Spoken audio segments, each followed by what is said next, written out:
Hey everyone, Couch Investor back to another video for today. So I think that by now, if you're following AMD, you probably know that the stock is down around 4%, well at the time of making this video, which is before the market opens actually. And the reason is, well, because they released preliminary results. What did it show? Well, not good news. A miss on their own expectation by around $1.1 billion. Now we've seen that with Nvidia as well last quarter. Intel did not do this, and obviously the quarter was a huge miss. Stock went down very, very hard. Now, since AMD released this, obviously you can expect Nvidia and Intel to drop as well in sympathy with AMD. Now remember, Nvidia already told us what's going on. Intel already predicted that this quarter is not going to be a great one. So whatever is happening right now in the market is probably, again, a little overreaction because a lot of news was already known. AMD last quarter, well, their outlook was looking incredible, right? We're going to have a look at that again in this video, but just so you get an overview of everything that's been happening in recent months. So to be honest, this announcement shouldn't really come as a shock. I mean, the stock is trading at around 15 times its PE, its forward PE, for a reason, right? I think most of the people were anticipating this quarter not to be as huge of a success as what AMD was actually thinking of. I mean, look at the graph right here. When the market will open, the stock will probably be around $64, maybe even lower. Now, if I zoom in, you can see that we were a little bit lower not so long ago, right? Around $63. The blue line is where the last time back in 2020, July 2020, actually, we had a little gap. So it finally filled that as well. The orange line was a previous stop also back in 2020, February and April. So if we go lower, maybe 60 might be a good price point. But then again, what's the difference between 63 and 60? Not that much, to be honest. I would also like to add that the MACD has turned positive, and this turned positive obviously before we got the preliminary results, so it might turn back bearish pretty soon if the stock really gets hit bad on Friday and then maybe on Monday as well, because it might certainly be that the stock actually ends the day in green. It's not something we haven't seen before, right? I think something similar happened with Nvidia. Same thing might happen with AMD. Now, before we go and look at the valuation and we look at the numbers, if you want to support me and this channel, do check out the link down in the description and in the pinned comment, or go to fool.com/couchinvestor and make sure to check out all the other links in the pinned comment, some of which might actually save you some money. So, valuations, as you can see right here, obviously these are not 100% updated. So if it says here forward PE of 15.5x, expect it to be maybe around 15, 14 and a half or something like that. But overall, do these numbers not look cheap to you when we talk about AMD, a company that is still growing? I believe it's now, then year over year, it grew 30% and not 50%. I mean, 30% in the current market. It's pretty good if you ask me. And then if you go by all the traditional metrics, it's not that expensive. Especially not if you compare it to Nvidia. Yes, if you compare it to Intel, it is more expensive, but then again, Intel isn't growing as fast as AMD is. So what actually happened? So Lisa Su tells us here, the PC market weakened significantly in the quarter, as if we didn't know that. While our product portfolio remains strong, macroeconomic conditions drove lower than expected PC demand and a significant inventory correction across the PC supply chain.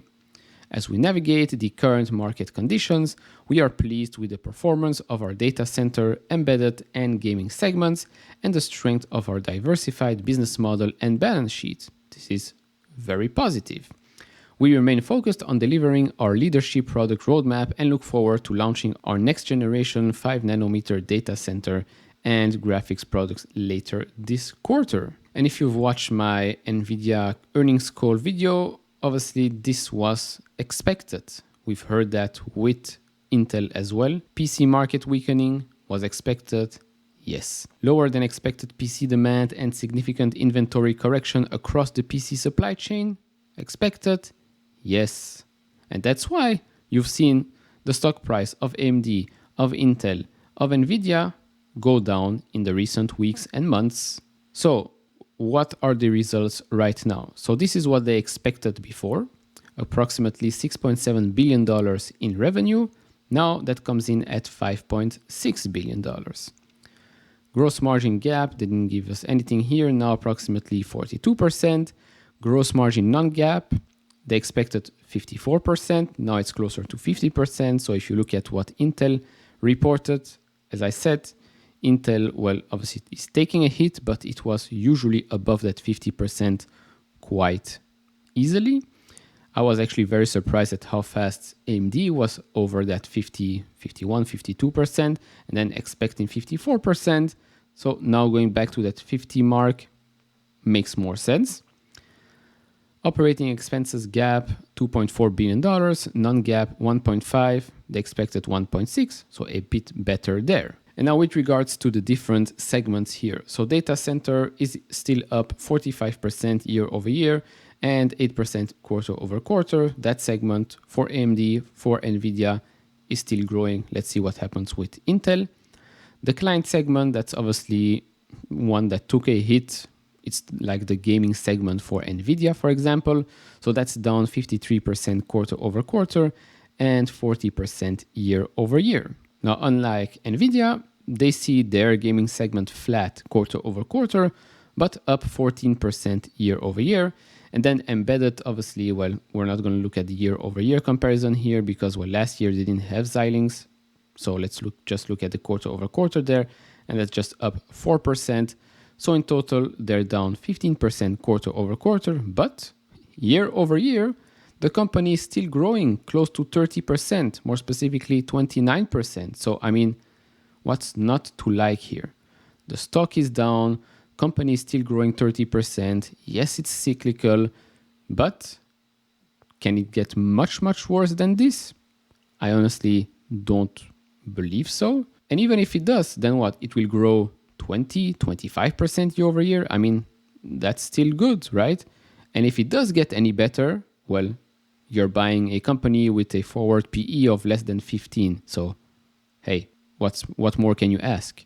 And last thing, we already have one price target that has been lowered by Piper Sandler from $140 to $90. Unfortunately, I cannot read you the note because it's locked behind a paywall as of now.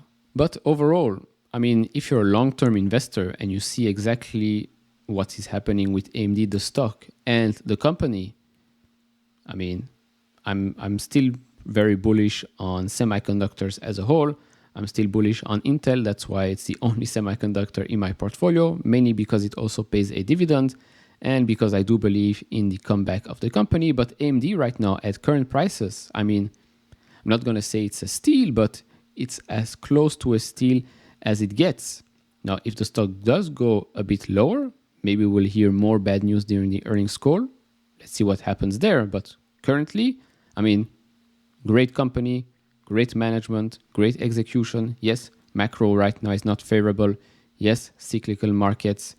But overall, in the long term, do you think that growing 30% year over year in the current market environment, plus last year was already an incredible year for AMD, so to grow close to 30% on top of that in a, well, extremely difficult market right now, I mean, come on, the market probably priced this in already since the stock is down, what, more than 50, 60% or so from its all-time highs? You will be the decider when you buy or you sell the shares. Obviously, do share your thoughts down in the comments below. If you like this type of videos, leave it a thumbs up. If you haven't subscribed to this channel, maybe hit that subscribe button. And I'll see you all in the next one. Bye-bye.